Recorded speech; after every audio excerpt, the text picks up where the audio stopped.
Should I turn the You can. Should I turn the other light, that top light off? I mean, if not, if it's going to make you a shadow, but do whatever you want. Oh. Hello, everybody, and welcome to This Week in Geek. We are having a special end of February Black History Month, honoring Black History Month show. We're doing that by talking about our top 5 Black action figures. Obviously, as always, I'll go with the normal Marvel Legends scale.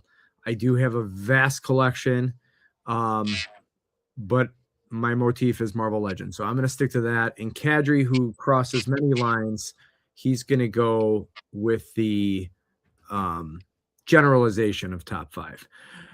While we go over this, we're also going to come up to what are like our top 5 most wanted, and mixed in with their like our top 3 needs that we think, well, kind of most wanted and needs at the same time for both Marvel Legends and toys in general. Well, we could probably extend it to 5 because I'm pretty sure. I mean, whichever. I mean, wants and needs are kind of the same thing in my opinion, because it's our wants and it's what we think is needed. So, because there's so many that I'm like, you know what, 3 is not going to be enough. So no, that's more about time, because I can go on and on and on and on. Well, here's the thing. So my thinking is, so my thought process behind this was I wanted to do top 5 Black superheroes and top 5 Black superhero action figures. I want to see if, you know, because our top 5 heroes might not necessarily match up what our top 5 figures are in some cases, or they could match they could line up perfectly. Depends. So it all depends on the figure. It all depends on the figures itself and what we're actually looking for, in a sense. Mm-hmm. So and then we could do the top 5 wants for like future, because the thing is, it's like when I was kind of struggling with this list, because it's like,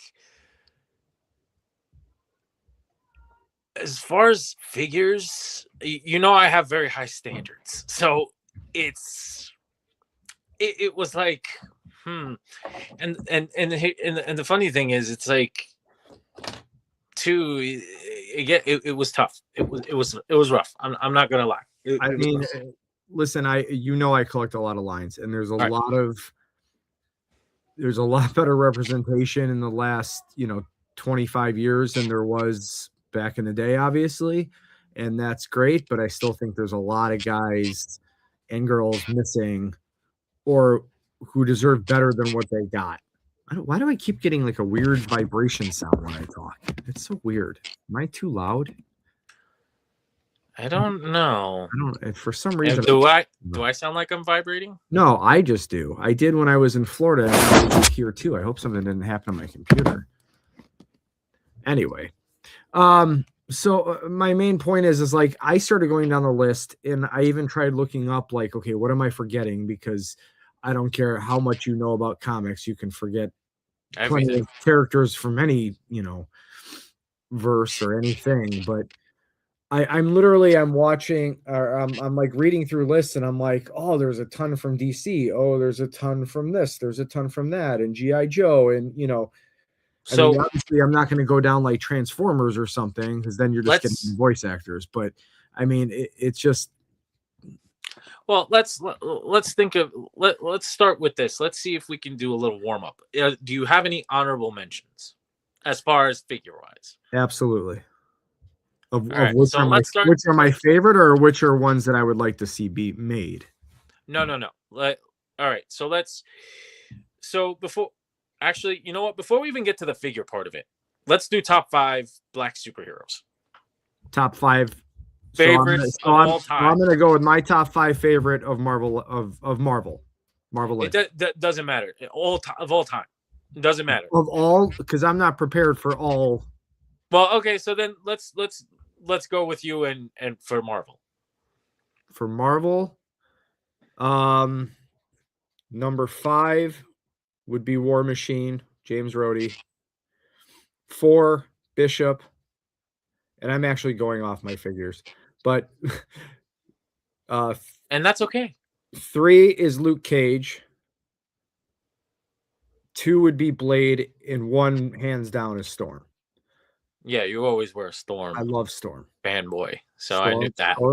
Storm is my girl. I mean, okay. she's my girl. She's my hero. She's strong and beautiful and one of the the most powerful mutants. I mean, she's amazing. So I guess my top 5 is going to be a little all over the place because again,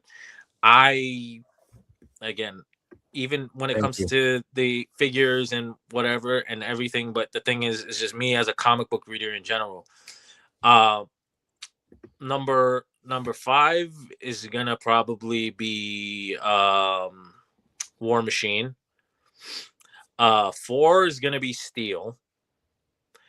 3 is gonna be Spawn. I had a feeling Spawn would be in there. 2 is gonna be 2 is gonna be nope. It's gonna be John Stewart Green Lantern. I mean, can't argue there. And then number 1 is Blade, really, because Blade. I don't. The thing is, for a long time, Spawn was kind of like my number 1, but then it's like once I discovered John Stewart, kind of bumped him down a bit, and then once I discovered Blade, then it was like, you know what? But the thing is, I kind of liked Blade a little bit from the Spider-Man cartoons, but at that time I was like, dude, this guy has like real severe mommy issues. The fuck is wrong with this guy? He was a badass. I liked him in the Spider-Man cartoons, but I'm like, dude, you have severe mommy issues. I'm like, I mean, dude, most heroes are fallen family or family issues or well, hear me out though. When Blade the movie came out, and I'm like, Wesley Snipes killed it as Blade. Oh, Wesley Snipes, that was like by far his best movie, probably Major League right after, but yeah. But what I liked more about the movie was they kind of cut back on the whole mommy issues thing, where it's like he wanted to get revenge against the guy who killed his mother, but when he found his mother, he was like, hey, gotta let you go. Bop. So it's like, well, he was trying to save her from the very thing that. Right. So in the end, he realized, you know what? I gotta let her go. In the cartoon, it took Blade a very long time to kind of reach that point in the cartoon. So it's like, it kind of got annoying. It's drawn out that way, though, with all the characters. It's always everything in Spider-Man 94 is very drawn out. But I kind of felt like the way they wrote him in the show, in the animated series, I kind of felt like they dragged it out way too long. To me, he's a character who didn't really belong in the animated series. The reason I say that, same reason I don't think Punisher belonged in the animated series. That show is 100% pushed for kids. A Spider-Man like 97 type show, I would definitely love to see them redo Punisher as Punisher and Blade as Blade, and even bringing characters like Cardiac and other like Solo and stuff like that, who were big players in the 90s. Who in a way, I kind of agree with you. Or even Silver Sable. But again, going into a tangent and other things, but I mean, that's a topic for another time. But to go to your Green Lantern, to kind of go with what you're saying, for me, growing up, I didn't really know much about Green Lantern. I knew he shot things out of his ring, and he could make like fists or lasers or whatever he needed. But he had to use his willpower to do it. But again, I only knew Green Lantern from the Super Friends. Right. And like only really knew him from the toy. I didn't really get how his whole things worked until I got into comics later. And then once I got into comics and I found there was like all these different lanterns, it kind of made me more like whatever about lanterns in general. And I know a lot of, they'll probably be like, oh, what are you talking about? Fucking lanterns rule. No. But It's just not one of my Well, bags. It's very something. much the same for me with the Flash, even though there's not a, now there's 100 Flashes, but back when I was reading comics, it wasn't as complex as it is now. Back when I was reading comics in my glory days, I should say. Well, my thing with Flash is he didn't start to like get more popular until Flashpoint, in my opinion. I would kind of agree, but that was the case with a lot of characters in the 90s. It wasn't until they had some sort of 90s, early 2000s. It wasn't until they had some really good book came out that they really started to shine to the general public. I mean, look at Iron Man. Iron Man was like almost a dead book before the movie came out. Right. I mean, everyone was like, why are they making Iron Man? Like I remember that because everybody's like, why are they making Iron Man before they make Avengers or before they make, whatever? Funny thing about that, I fucking jumped for joy because I was a huge Iron Man fan back in the day. Wow. And not because of the comics, believe it or not, but because of the animated series. Because as a kid, I was always X-Men, Batman, comic book wise. All I read, X-Men or Batman, sometimes Spider-Man, depending on which one. Maximum Carnage, the video game, actually got me into reading Maximum Carnage, the comic book. Very similar. Well, I read from the beginning of Carnage. Right. Excuse me. Kind of getting over a little something. But like, so I was kind of into it already, but playing that game like thrusted me into like, this is so badass because it was so brutal for its time. Right. So especially for Spider-Man. Well, that's the thing. So when the original Carnage book came out, I didn't really have much interest in it. I was like, oh shit, another symbiote. Okay. But again, it wasn't until when I was living in Louisiana, when I was playing Maximum Carnage on my Genesis, I was like, fuck, I really should read these. So I went back, I started reading them, and that's the thing. So it's like, and then I kind of fell in love with Carnage, the character, and then also started getting into Venom Lethal Protector, which was when they made him into an anti-hero, which, to be honest, it's one of those tropes that I really hate when they turn villains into anti-heroes. But like, again, I hate it in every single piece of medium. Like, so it's not like just Juggernaut being part of the X-Men. Is that what you're saying? Huh? You don't like Juggernaut as part of the X-Men? I thought that was fucking stupid. I'm sorry. Listen. I'm not going to apologize to that. I'm like, why this man hates his brother with a fucking passion? It's like, oh, we're just gonna give him a redemption arc. I'm like, you know what? Fuck you. Keep the villains. Like what they did with Apocalypse during House of X, Powers of X. It's like, and it's like, and the other thing I hate is like Charles Xavier was always an asshole, but it's like every decade, it's like they want to make him a bigger asshole. More smug in my opinion, but they make and then what they do with Magneto, it's almost like they like, because, and we're gonna go into this later, but it's kind of like they try to make Magneto more of like oh, you know what, he's kind of right. I'm like, but Magneto's whole thing is, hey, wipe out humanity because mutants are superior. I'm like, he's a mutant supremacist.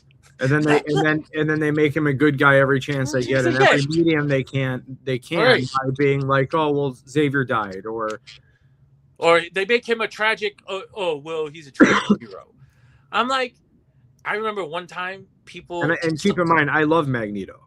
I love Magneto too. When he's a good guy or a bad guy, I think it's fun when he leads the X-Men for a little while, and everyone and then they do trust him, and then he fucks them anyway.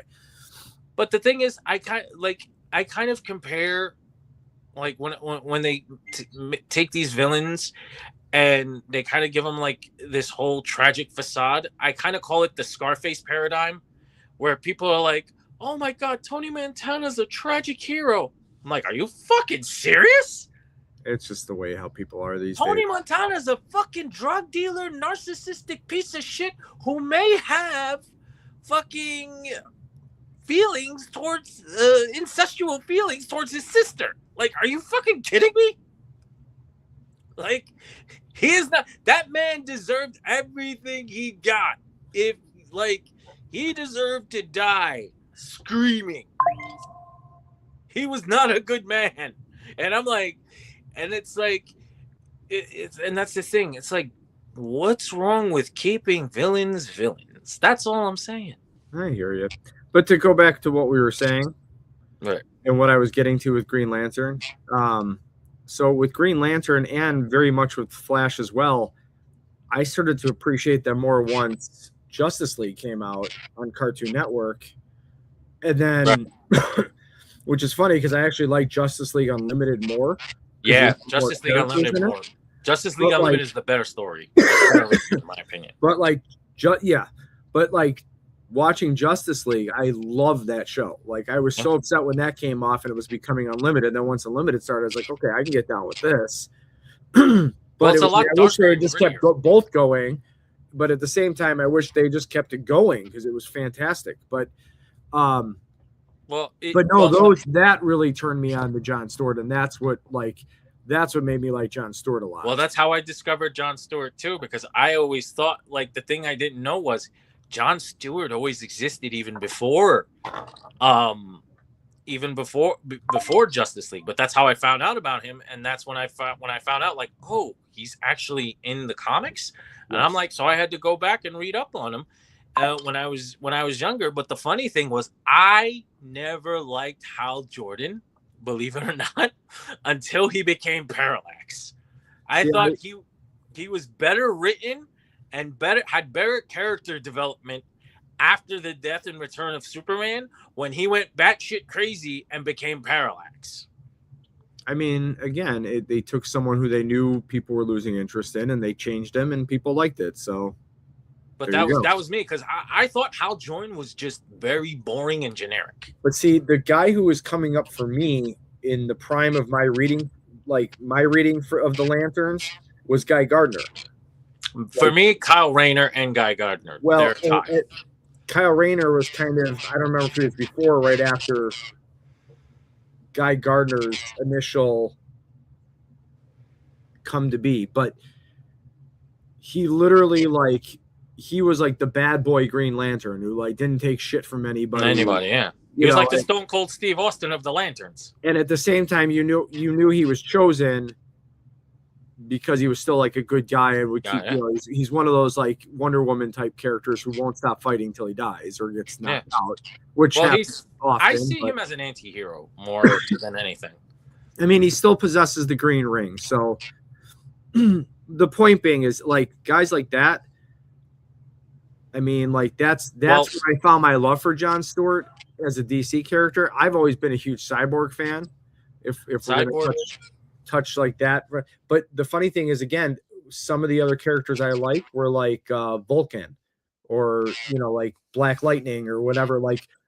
For some reason, I gravitated to Vulcan, even though I'm pretty sure he was only made for Super Friends, right? To be Black Lightning, and I don't remember why that is. I don't want to pretend like I remember, but Black Lightning. I just liked Vulcan's costume, and I liked when he was in the show, he just resonated to me. Right. And granted, I watched that show as a very young kid, and I literally did not look at black or white or anything else. To me, Super Friends had a mix of everybody. Everything, yeah. Why I liked it, and it was you just felt anybody could be somebody with superpowers, and that was one of the things I liked about it. I go back and I watch it now, and I'm like, God, this is awful. But again, so are many of the shows of that. But then again, it's like talking about 90s comics. A lot of those stories from the 90s didn't really age well. No. So but there's a lot of things from back in the day have not aged well. But again, it's when I go back and I look and I'm like, okay, I did when you said you wanted to do this, I really wanted to take a hard look and say, okay, I need to think about Marvel Legends. In Marvel, I knew I could do boom, boom, boom, boom. I know obviously way more about Marvel than any of the other things, but I'm thinking Star Wars. I'm thinking DC. I'm thinking even Mask, G.I. Joe, Well, G.I. Joe for me has always been Roadblock. Ninja Turtles, He-Man. I mean, you name it. And I'm just going through all of them, and I'm like, G.I. Joe. Okay, we got Roadblock. We got Heavy Duty, Iceberg. And I'm like, why am I having to work so hard to figure out how many different guys are on the team. And I'm like, well, they must not have stood out as much to me. But Well, like, the thing is, a lot of stuff don't stand. Like, here's the thing. Here's the thing. Like, Black Lightning didn't really resonate with me all that much. well, again, for me, it was costume. The costume's awesome. Don't get me wrong. It was the costume. It wasn't even necessarily his powers. It was like I just thought he looked cool. I was always like, oh, this guy's fun. He looks cool. Like I remember playing the DCUC figure and just being like, this is such a cool looking figure. And he's very basic. Well, that's the thing. It's basic just the colors go together well. But again, look at Mr. Terrific, right? Another He's character. Another one I love. He's another one. I love him, but like he'd be more in my top 10 because again, as crazy as Mr. Terrific, as much of a genius as he is, it's just like I'm like I mean, again, Steel. I read more outside of like Death of Superman, right? And like certain Batman titles like Shadows of the Bat, and right. Sporadically reading different things because back in the day, as a kid, it was easier to buy issues than it was like trades or anything else. But like specifically as a kid, like it was the comics or cartoons, and who was I just talking? My mind's blanking. Who was I just saying? Mr. Terrific. Mr. Terrific. Again, he's another one, Justice League Unlimited, that like it made me go like, oh, I kind of like him. What's up? Well, that's the thing. And then I started looking into it more. And then the movie, I mean, I was a little worried when I saw who was cast as him. I'm like, I'm not going to see him as anybody but Darwin. And it, like 2 seconds into him talking like Mr. Terrific. Yeah, like, damn, man, he's awesome. He stole the show. Well, that's the thing. To me, he stole the whole freaking movie. Well, that's the thing. So it's like the way fight scene alone, you're just like, this is awesome. Yeah, it is because again, it's accurate to the comics. This is how Mr. Terrific is. It's like this man is a genius on every level. But the thing was, I didn't really discover him till the cartoons, and a lot of these superheroes, and it's the thing, because I was so X-Men and Batman centric back in the 90s when I was reading comic books, and even in the early 2000s I was dabbling in the Ultimate Universe exclusively. I mean, I was getting some, like they had like Deathstroke miniseries, and I was getting some, some of the different things. I had some Vigilante comics. I had, I was very street level in the 90s. I had always liked Spider-Man. I loved X-Men, obviously, as you know. But well, that's the thing. So I really have something in my throat tonight. I'm sorry. But yeah, thank you, Jeff. Appreciate you stopping in. Really appreciate it. He's saying I got to go off for the night. Have a great stream, guys. Thank you, Jeff. Always appreciate you being here and stopping in. Thank you so much, my friend. Yes, my name is Jeff. Jeff is great. Just a great guy. Anyway, to go back to what I was saying, like, God, I keep having mind freezes here. What the hell is wrong with me? What was I saying? Wow, this is great YouTubing right here, huh? Yeah. Right. I think we were talking about G.I. Joe and like just the lack of representation. Well, that's the thing. I mean, Roblox basically, rather than create a new character, which they did in Iceberg, but they just gave Roblox a new costume, which I was fine with. And Big Lob. Don't forget Big Lob. Yeah, but Big Lob, they made him in the movie, and then it took us how many years to finally get a fucking figure of him? Yeah, and he's one of the best characters in the movie, in my opinion. Yeah. I loved his charisma in the movie. I was like, where's this guy's figure? Yeah. No, I agree with you. I don't know.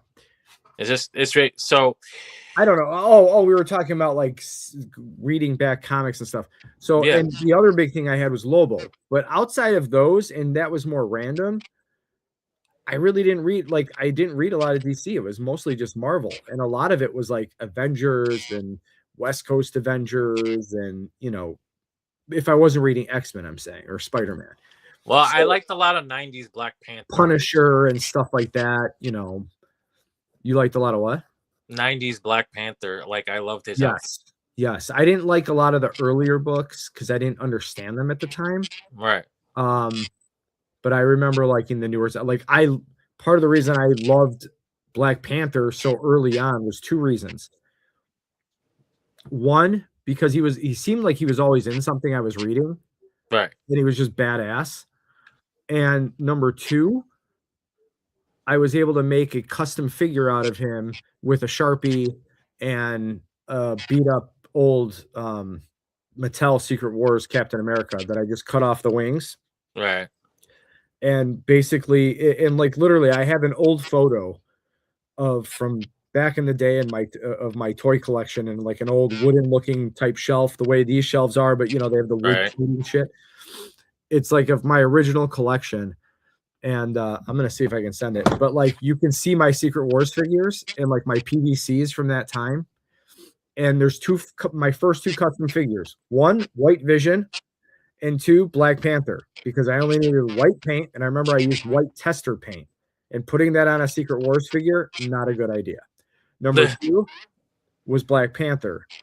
Originally, I did Sharpie, but then I went back over with black enamel paint, and then I remember cutting out some sweatpants to make his cape, to put his cape on. But I'm gonna see if I can find that real quick. But yeah, but that's the thing. It's like the irony of all of it is, like, for me, like when I read Spawn, like I didn't start getting into Spawn more until the movie came out in '97, and Steel was like, when I read Death and Return of Superman, I'm like, holy shit! I'm like, this guy is awesome. I'm like, why we need more comic books of him. And the thing is like, when I first saw him, I had no idea he was a black guy at first. So like I was completely just like, and then when I felt like once it all came through in like the comics and all that, I'm like, this guy rules. Like he's the only guy without actual powers, makes basically an Iron Man suit, and says, he's a I'm genius. gonna live by the honor of Superman. Like, and he's a genius, almost probably on the same level as Mr. Terrific. Is he really? I didn't know he was that smart. I knew he was smart, but yeah, he's also a tech genius too. I guess it could be debatable. I'm listening. I'm just trying to find my photo because that's funny and I want to show it. Part of me is tempted to bust your balls about I didn't know Steel was black. I'm like, sir. No. Like when I first started reading it, because like, the first issue he was in, I missed that issue. Oh, you didn't get it until later. I should put some context. The reason I didn't know is because I missed the whole thing about how he became Steel. Well, originally, I remember seeing him. He comes into like help or fight or whatever, but whatever the issue was that like told his backstory, I missed. Yeah, because remember after the remember how they had the 4 issues? Yeah.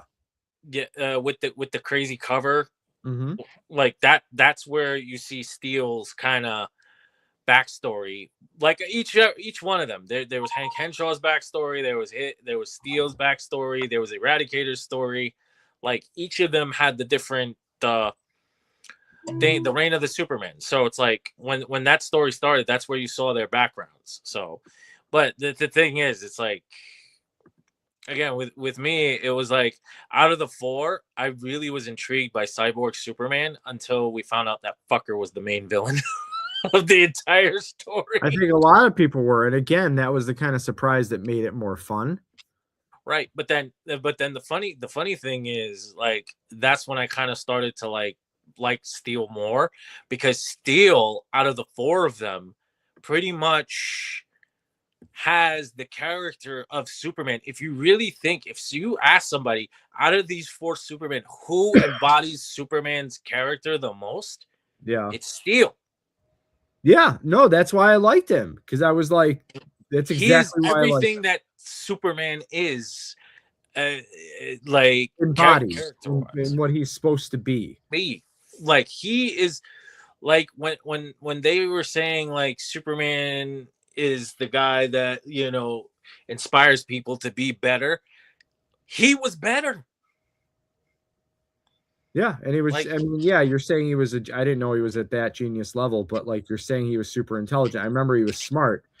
I didn't know to that degree. Sorry, it's something's in my chest. I don't know. Probably, but anyway, huh? Could Probably a be. test Maybe I'll question. go into full convulsions right here, and that'd be that should at least get us one more viewer, right? Yeah. Um, They're like, and then it'll Anyway, pop up and start saying "Hello, my honey." But why don't we shift gears into doing what our thing is about? before we Let's go let's into start with that, and then we can go back into kind of our overall discussion before comic, we lose too much time. And all right, okay. But yeah, because there's another component to the comic book aspect of it I want to discuss, but this is more X-Men related. So we'll get to that after we do our things here. So all right. We did our top 5 black superheroes, right? well, we said off the top of our head, yeah, what are our favorite superheroes? Mine was Marvel Legends. Yours was General. Right. So now let's go into the figures. Okay, you want to lead us off while I'm trying to fix this? Okay.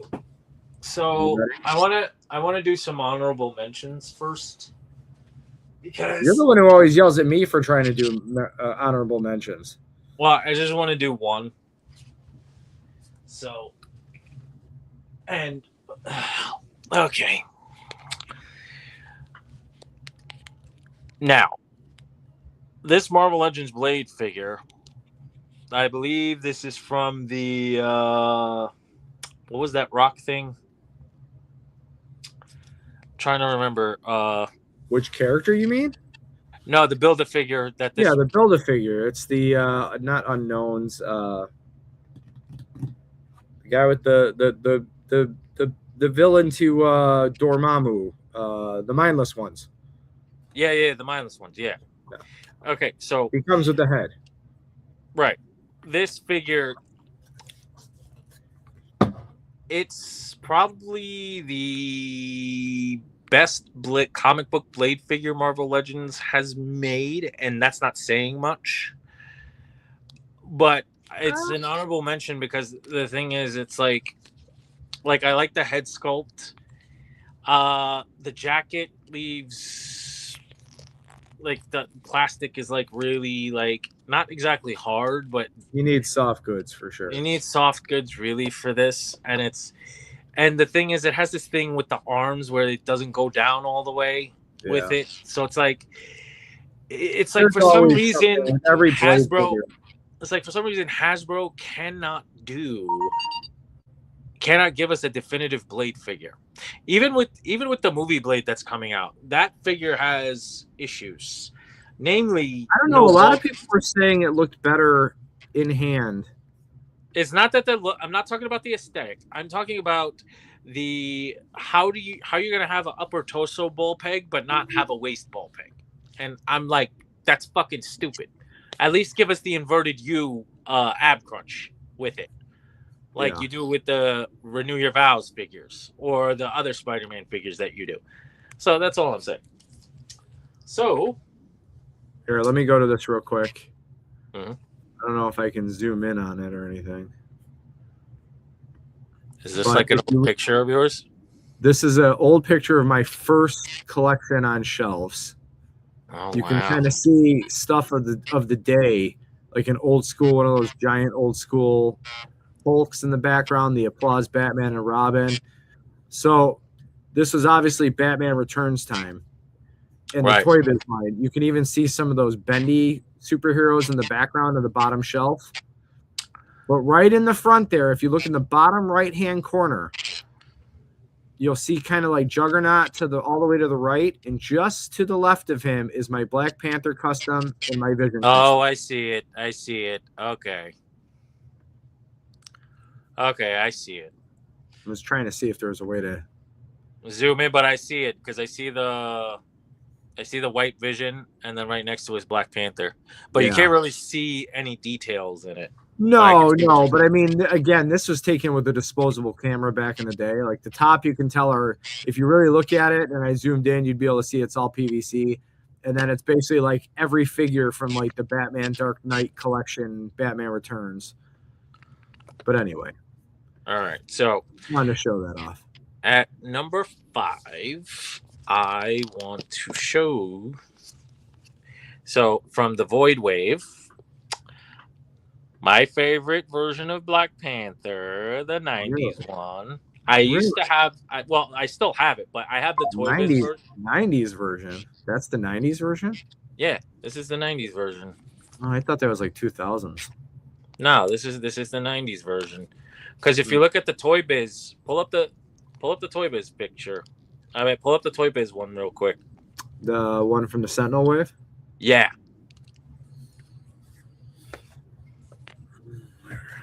Oh, I can't do that. Hold on.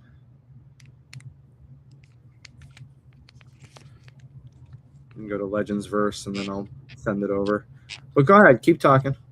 so this, so when they announced this Black Panther, I was like very giddy, and I was like, and the nice part about this is that this uses the Vulcan body. So I'm like, okay, because the past couple of Panthers that they released were also using the Vulcan body on him on this one. Yeah.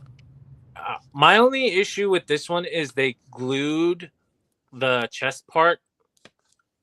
Uh, I mean, they glued the necklace part of the cape, Yeah. So it wouldn't pop up. so it wouldn't pop off. But because I was gonna go look for like a cloth cape for him, but unfortunately, I couldn't get I couldn't get this part off of it. So, and I don't want to. So, Whoa. but What the hell happened?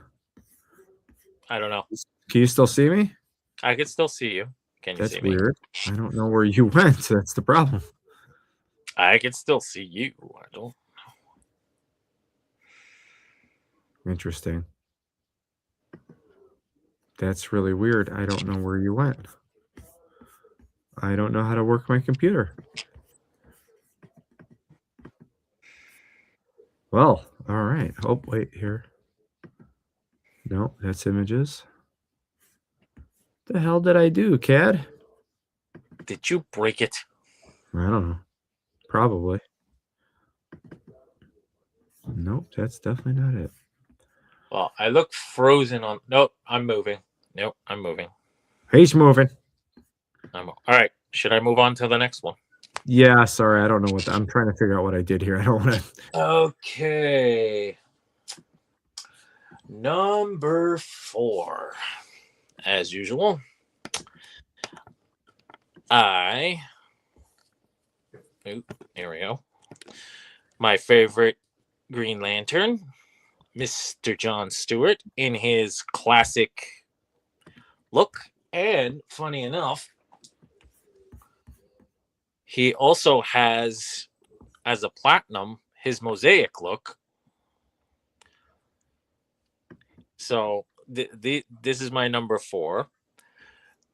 Like, I'm a sucker for classic John Stewart. Like I said, I discovered him in, like I said, in the Justice League cartoons, and I fell in love with him to the point where I kind of went back and started reading his comic books when I found out that he actually existed before Justice League.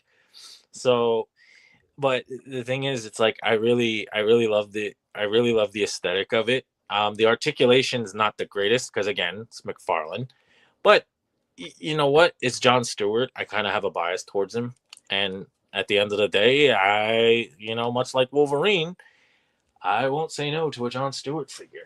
Which, funny enough, I also have his more modern figures. One's glow in the dark, one is just regular.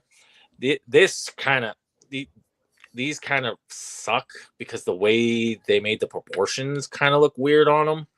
But again, like I said, I just think, like I need more John Stewart figures, and I won't. I still like the DCUC one. Yeah, so I have those two. Obviously, obviously it's lacking in articulation. Well, yeah, I mean, but 4 Horsemen, all that. Well, and then going to Marvel Legends, my number 3 in his Marvel versus Capcom look. You like this one better, huh? Well, the thing with this one is I like it because it's kind of like the cover art version of War Machine. And there it is. Let's Look go at over that before it goes too late. Sorry, I didn't mean to cut. I just finally got it to work. Okay, so again, so if you look at the figure, Yeah. and you look at the, this is essentially the '90s version of Black Panther. Okay. Yeah, I see it. No, you're right. Yeah. So I just, again, the version I'm used to is the one I grew up with, which is the one right before this, which is an honorable mention. I'll give you that much. yeah. So, but the thing is with this one, I like this one because again, it has the Marvel versus Capcom 2 like, or Marvel versus Capcom like art. Do you see you have a message? What? What's happening, Mr. W? Is that for Oh, you? this fucking asshole. Well, you know who it is. I know who it is. What's up, Danny? So, yeah, but again, like I said, I technically I do like the actual video game version that came out a few years ago, more than this one. But again, the nice part about this too, this could also double for like your comic book War Machine too. But I also have that Iron Man retro one, which is literally just the grayish blue parts are all white. But again, the thing is, I have as many War Machines as I do John Stewart's. So every time they come out with a War Machine, I'm always picking it up. Just like Steel. Whenever they make a Steel, I always pick up Steel. Anytime they make a Spawn, I pick up a Spawn. It's just, again, it's kind of like ingrained in me for the most part. So let me see. So we went with those guys. All right. I do have and I know I sound like a hypocrite, but another honorable mention here. Static Shock, and this is I like that. The McFarlane Toys exclusive one. Mm-hmm. Now, the only reason why this wasn't in my top 10 is because if you look here, you see the ankles on this one. Yeah. The ankles are kind of outdated because they made a certain character named Ambush Bug where it uses this same body, but they improved the ankle joint to make it more seamless. So it kind of breaks up the figure, but in the end, like past that, this figure's like probably one of my favorite versions of Static. No, he looks really good. But yeah, like it's awesome, and I love the effect parts. Like they just go right in, and they clip in, and it just looks so cool. So cool. It's cool. So back to my number 2, or the penultimate black superhero figure, and this figure, I want to say, is one of my favorites. Another Milestone alum, Icon. Now, funny thing with this one is I've seen his comic books at comic book shops back in the 90s, but never really read it because it's just like in my head I'm like, wow, this looks cool. But again, I was in like my whole X-Men phase. Well, it's not even a phase. To this day, I'm still obsessed with X-Men. So it's like one of those comic books where it's like, damn, I wish I really had a figure of this. And eventually, last year, they made one. It's like, as soon as I saw it go up for pre-order, I'm like, holy shit, they're making an Icon. I got to get this. So it's like, but now I never he even made a saw it rocket. at stores. Never even saw it. Well, that's the thing. It was initially, it was supposed to be a McFarlane Toy Store exclusive, but then GameStop got them. So And then Target actually ended up getting the platinums, which let me see. That's Baz. Where'd the other icon go? I had the platinum one with me here. Hold on a second.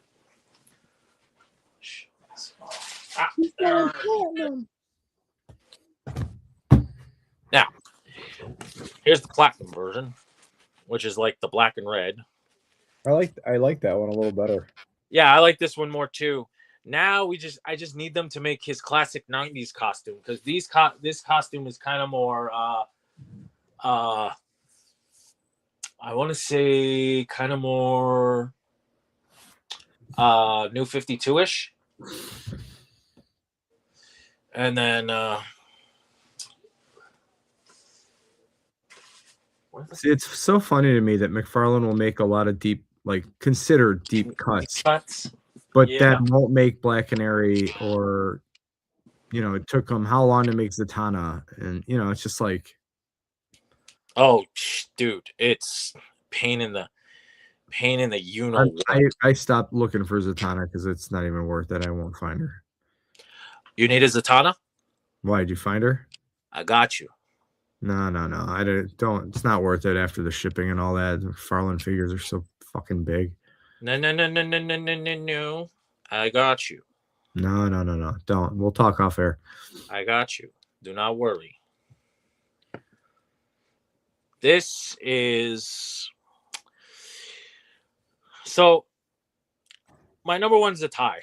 I know, a fucking cop out.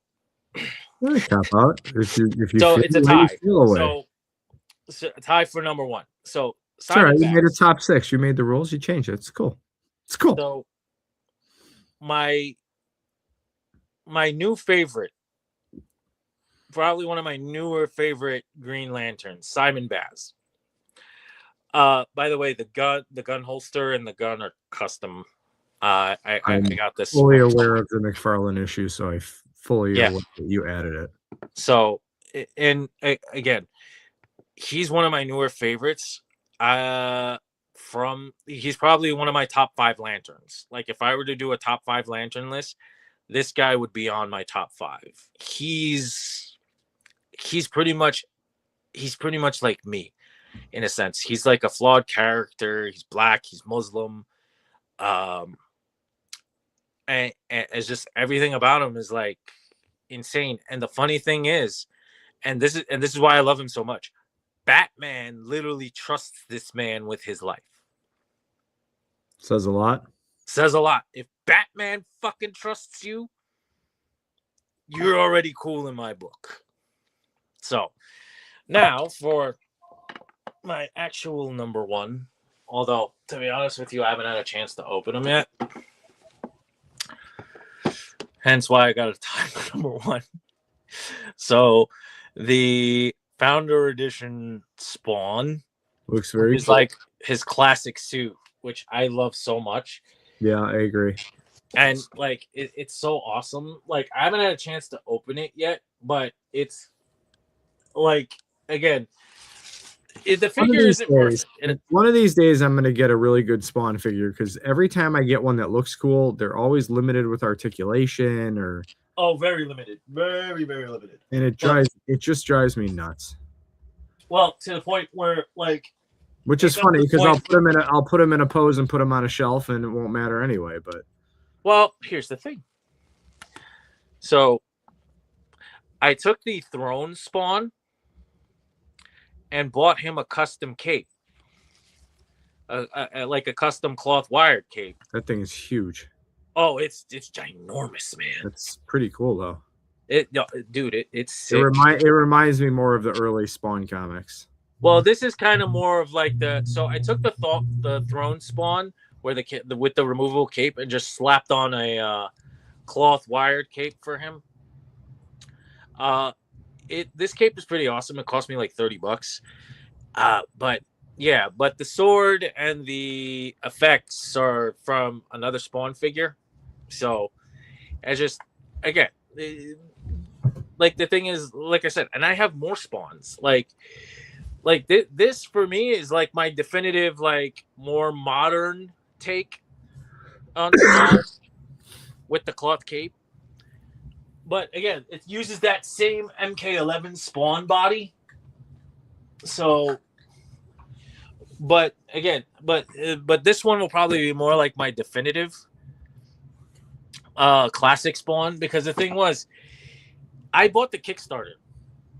My one problem with the Kickstarter is the torso area is one static, like the way he had him posed. It's just like, I'm like, that's not really a definitive Spawn for me. And plus, the cape is plastic, and it's like, so I'm like, yeah, it's a nice staction figure, as some people like to call them. I mean, with McFarlane though, there's always going to be another Spawn. There is. You own your own toy company. You're always going to have your own new Spawn. Well, again, the funny thing is they did announce some new Spawn figures this year. I thought, you know what? I'm like, they've been slacking. But funny thing is, they're coming out with a new Nightmare Spawn, which everybody's been like screaming at them to make. And then they had a couple of others. But the thing is, for me, it's like, you know what? At the end of the day, whichever variations of Spawn there are, I'm going to grab them. So, and then also one of the big reveals they made was a Cursive Spawn, which again, another figure people have been screaming at him to make. That was one of the old ones I liked. Or even when he did Spawn, what was it, Spawn 2 or whatever, and he redid it. Yeah. So was always cool. He makes cool looking figures. It's just once you open them, you're like, what the fuck am I gonna do with this? Well, the problem is they're statues essentially. Well, yeah, but what's the point? Like, okay, why not just buy a statue if all I can do with the arms is go like this? Well, yeah, I mean, or position the sword in a different. I mean, I may as well just buy a fucking statue where he's holding it cool anyway. Well, yeah. Right, well, it's a nice list for sure. Well, yeah, I mean, the thing is, and I kind of went fair. a little. I mean, it's how they speak to you, and you know, I think it's a very fair list. And to also just another thing to mention, and I'm sure people would be like, "Oh, hey, you said you liked steel. Why don't you have any steel figures on your top 5?" They haven't made one good enough yet. No, they have not, because the one that McFarlane made, one, the fucking the hammer is like all yeah, and like the proportions are all off on him. He's just way too scrawny, and I'm like, hey, all right, he'll make it. I'm like, he'll have to do, but you know what my favorite one was? What? The old Kenner one from the Man of Steel line. Well, I like that one, but you know, my favorite is actually the. I mean, the DCUC one's good. The DCUC one is good, but the DC Direct one is, to me, like as close to a perfect steel figure as you'll get. Limited articulation, but the proportions are like exactly like the comic. Let's talk real steel here. Oh, real steel, baby. You're funny. But yeah. Hey, baby. Real steel. You're hilarious. Hey, man. You can't be a real superhero collector and not have these bad boys in there. I loved this concept for when it did come out. I mean, it's garbage now, but I mean, it was such a fun concept. They had like, you know, Lex Luthor and all the different Batmans, and even Superman you can quick change, and it was just fun because you got like a regular figure too. Well, again, toy gimmicks, right? I mean, but this was a gimmick I can deal with because you didn't have to have it on or you didn't have to have it off, and it still looked good. I mean, it was very limited posability, but I mean, so is this, and there's nothing you're taking. Well, he's supposed to have like a whole thing, but anyway, not my top 5. All right, so I'll go with my honorable mention. Not just any Prowler. I like Prowler in the first place. I'm a big Spider-Man villains guy. But well, it's a McFarlane creation, if I remember correctly. I believe so, yes. I'd have to double check. It's definitely of that era. He is a McFarlane. Yeah, because the thing is, everybody said because his he looks like Spider-Man. No, Spawn, you mean? Well, both. I mean, well, he has like he has a Spawn. Like the aesthetics to him, like the way his costume looks, it's like, Jesus, he looks like a dollar store Spawn. Well, he's not a dollar store character to me. I actually like the character a lot. No, listen, I like Prowler too. Don't get me wrong, but again, for me, and again, Prowler I he didn't hasn't really been know written. about till the animated series. Well, like I said, 90s comics. He was very relevant in 90s comics. And this one, you know, I'm not as much of an articulation whore as you, but he's pinless. He's from the animated series, so he has that animated vibe, but he can still like jump They in can still on it. pass for the comic. Exactly. And he's got the enough animated vibe where he still looks good. He comes with the Aaron Davis head, which I like. And the head sculpt is really good too. Well, let me ask I'm you sure this: you Do probably you have have this the figure, but I'm showing for whoever's watching. Do you have the comic? Do you have the comic Prowler? Yeah. And this one is much better than that one. Yeah, that much I agree. And I like that one, but for his time, this one's better. So he's an honorable mention because he's not my favorite, but I like him a lot. No. Like if I have to go top 5, he's like number 6. Gotcha. The other honorable mention I would make was I thought I pulled him, but apparently I did not. And now I lost what I did with him. So. And also the other thing is too, for my top 5, I kind of kept imports out of it. Okay. Because I kind of felt like it wouldn't be a fair comparison.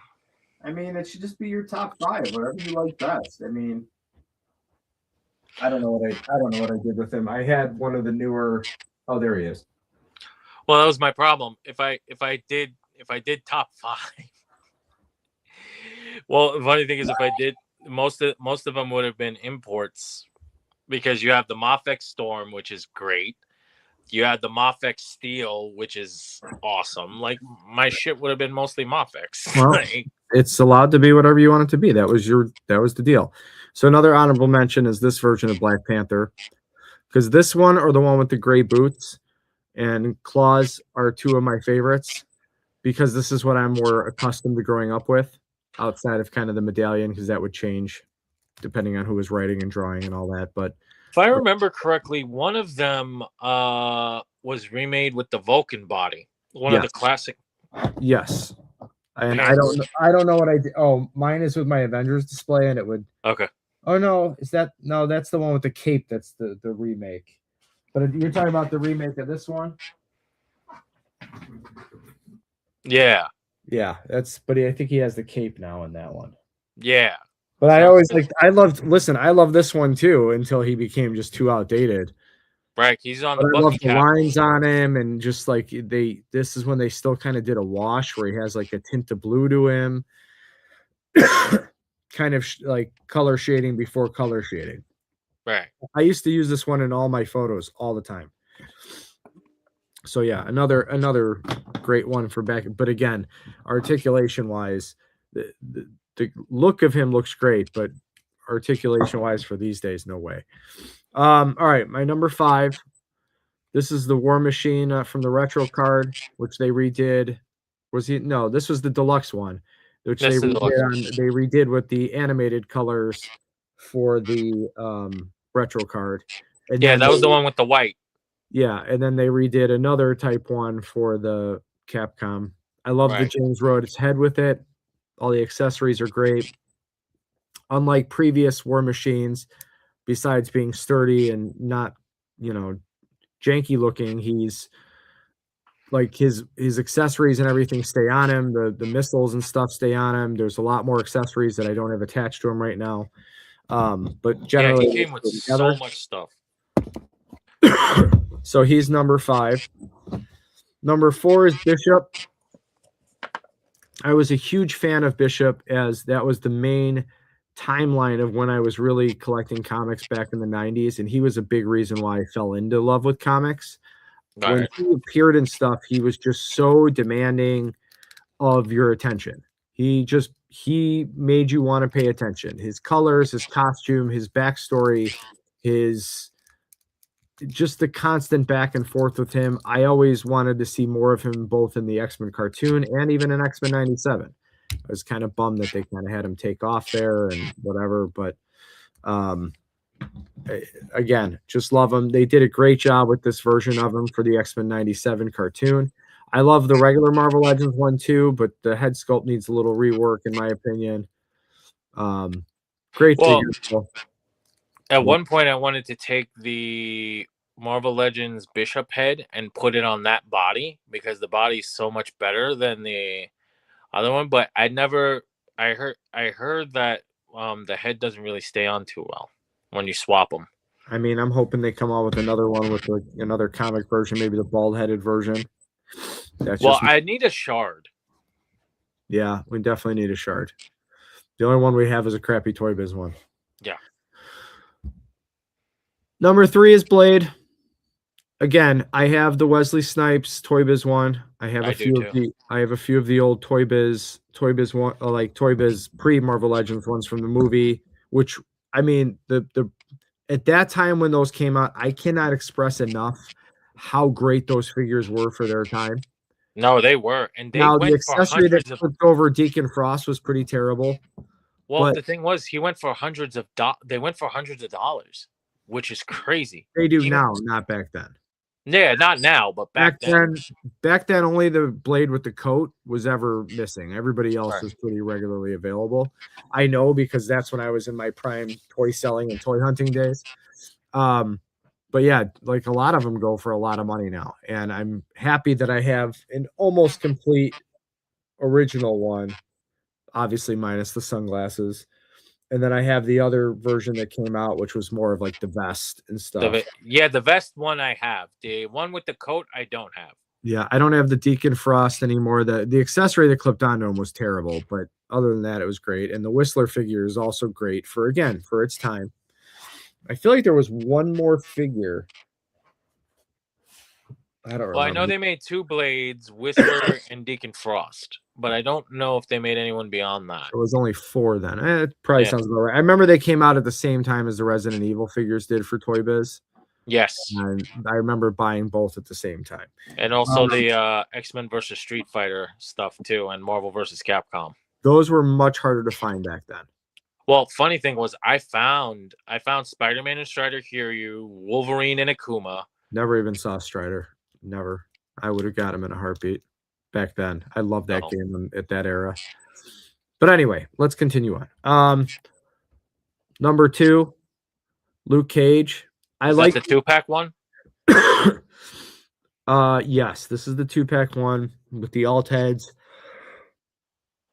Both heads are great. I love both heads. I love the screaming face and the fact that he comes with like the brass knuckles.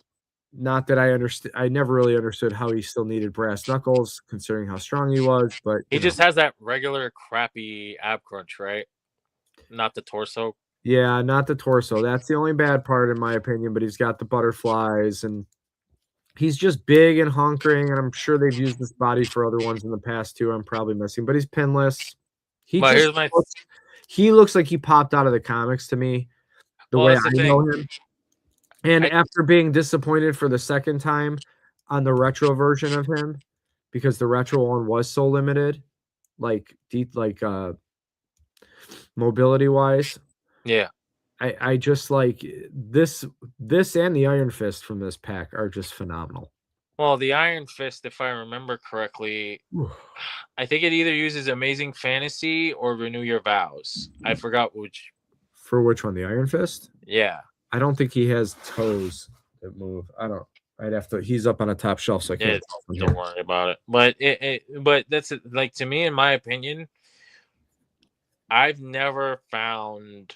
For me, I haven't found a Luke Cage that I could call definitive. I buy Luke Cage figures. Don't get me wrong. Well, Luke Cage is also one of my favorite black superheroes, so that's why he made it number 2. I love Blade, but the reason why Blade is 3 and not number 1 is because of the mobility of the cape. You mean the jacket? Well, you know what I mean. Yeah. The cape of the jacket. Well, they haven't made a definitive Blade figure neither. The best Blade figure ever made, in my opinion, is the Marvel Select one. I never found that one. But yeah, I mean, Luke Cage, his story, his character, all of it. Every time I read a comic with him, I always enjoy his part. Right. But but I just like Luke Cage in general, so it does play into that favor.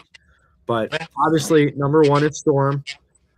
I could have picked out probably 7 different Storms that I love. I picked this one because I like what they did with it. I like what they did with the cape, that like it kind of moves with her arms, how it's cut. It's not just a blank cut. They actually cut it correctly. She's very reminiscent of the actual Outback era. The head sculpt is fantastic. I know she gets overlooked because so many people prefer the white costume. Again, this and the Mohawk version were, or the short-haired kind of white costume, or this costume versions were more of what I was accustomed to growing up. White costume exploded in the 90s with the cartoon. Well, that's because of Jim Lee. And Jim Lee. But this is like the Outback era was really where I started reading X-Men.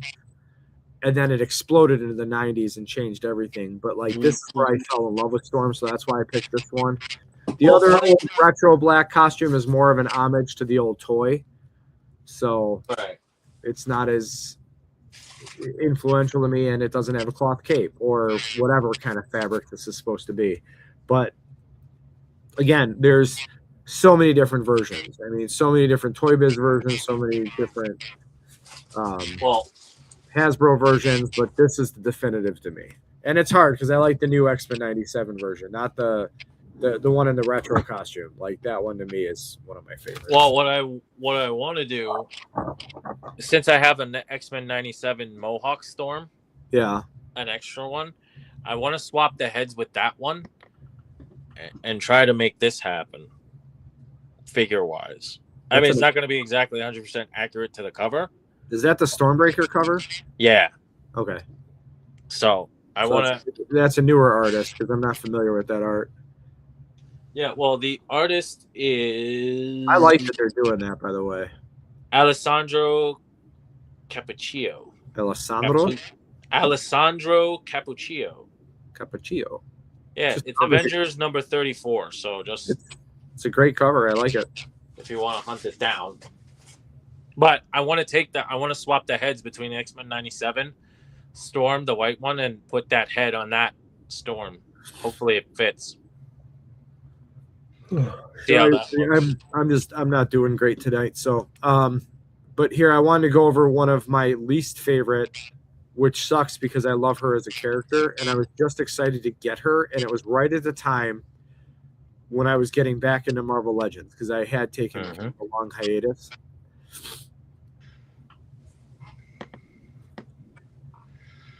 Misty Knight is a great character.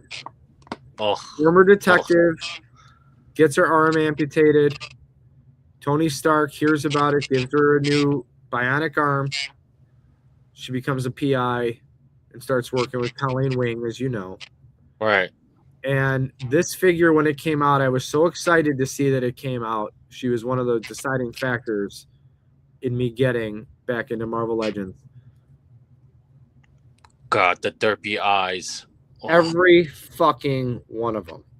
The derpy eyes. Granted, I don't blame her articulation or her single jointed elbows because that's what it was at the time.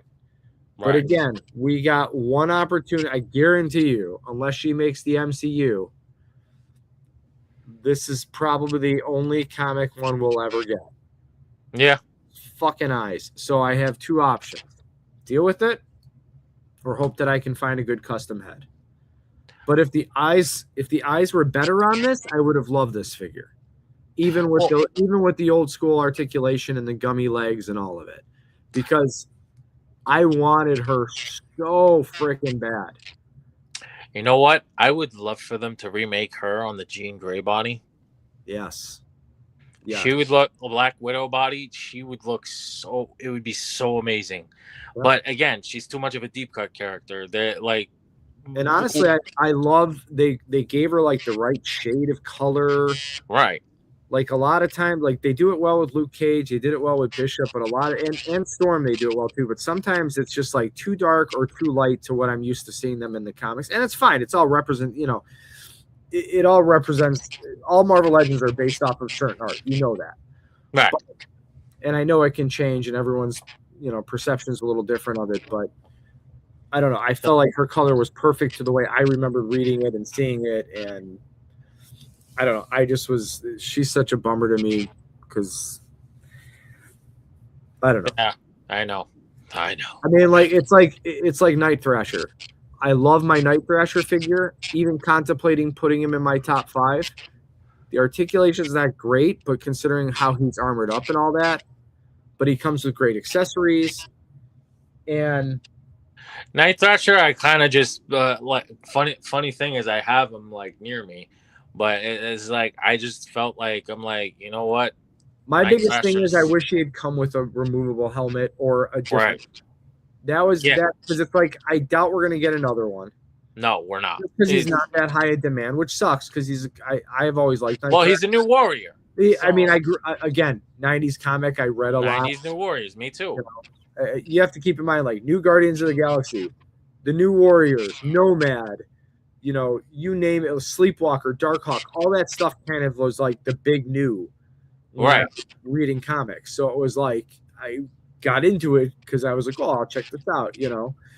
But I mean, hey, we got Speedball. Yeah, we did, but he And he was ended a up peg in like warmer. Ross Yeah. Ollie's in fucking Burlington. And it's sad because he's a great figure. For the No, design he's a great on figure. him, he's fantastic. And even the hair, he's a fantastic figure, but he's not popular. So again, And again, on top of that, they used the pizza Spidey body on him, which is super archaic now. well, again, for me, I'm happy they made him. Right. You have to understand, it's not one thing I like about Hasbro with the Marvel Legends line. It doesn't seem they seem like they want to be pushing the race Right. part of the Marvel universe, and they don't shy away from it. At the same time, a lot of the characters just don't have the popularity, and that's why you see so many more of them than you do. Well, funny enough, and this is where we're gonna. Well, there's two parts to this. I was watching someone's channel. I think it's called Blurred Without Fear, and one of he was going off on how one of the comic book writers was saying how a lot of the black characters in X-Men aren't viable outside of like Storm and Bishop. And I'm like, and the other guy, and the guy was kind of like, well, I disagree with that statement. And he started naming off like mad X-Men characters who, but a lot of the thing was, it's like when he was naming a lot of them off, I was like, ooh, I didn't really hear about this guy. Oh, I didn't know about this guy. And then it's like it had to take me a second, and like a couple of them, one of them, Maggot, is one of them, and I'm like, oh, Generation X, that's right. And then there's a few others that like it kind of made me remember, like, oh, I used to read about these guys. So it's like, again, sometimes it's like watching other people when they discuss these things, it kind of like brings back memories and stuff like that, which like brings me to like our final topic of discussion, which I want to get your thoughts on too. So a lot of people, and even I posted about this once, a lot of people for X-Men, they kind of make comparisons to Martin Luther King and Malcolm X being Charles Xavier and Magneto. Mm-hmm. In a sense, in Right. the way they are. And I for a time believed this, and then I watched a interesting from the same guy who made who made another video about the one comic book writer who said the X-Men, their black X-Men characters aren't viable. And after I heard his explanation about it, I'm like, you know what? Like Malcolm X and Magneto and Professor X and Martin Luther King are really not that similar to each other. No, If you really think about it, but because it's if you not go, about the characters necessarily being like the other people. It's about how one's belief go this way and one belief goes the other well, way. here's the thing: their belief systems, even in that sense, they don't really become similar to. And the guy made a really valid point. None of that stuff came together until years later when Claremont took over.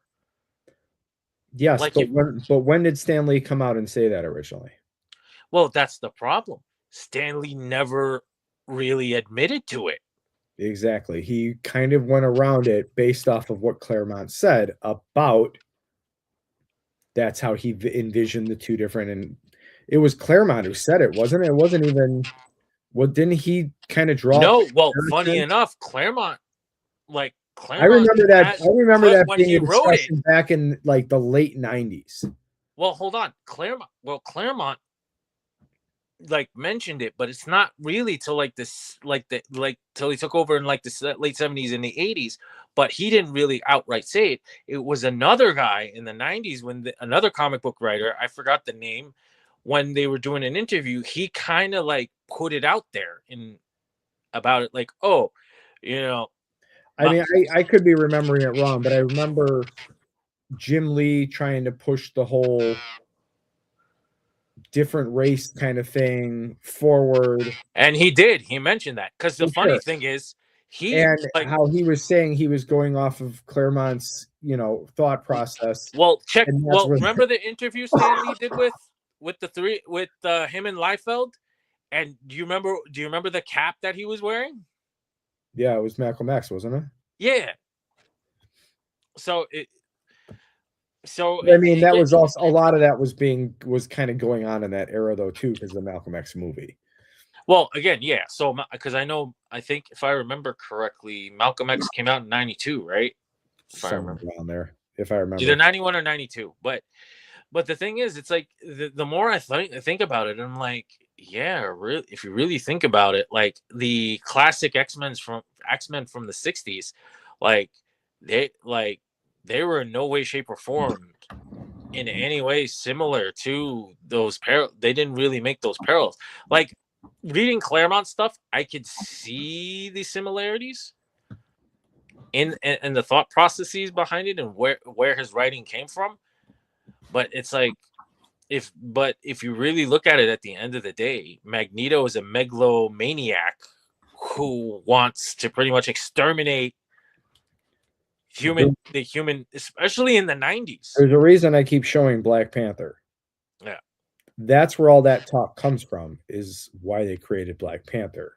That's where all that talk originated from, and how it all bounced back from one to the other to the other. I mean, it's how I remember it, at least, because I remember learning that Black Panther was based off. Well, funny thing was the guy also mentioned during his video about and I think okay, and the guy's YouTube channel is blurred. It's the guy's name's Blurred Without Fear.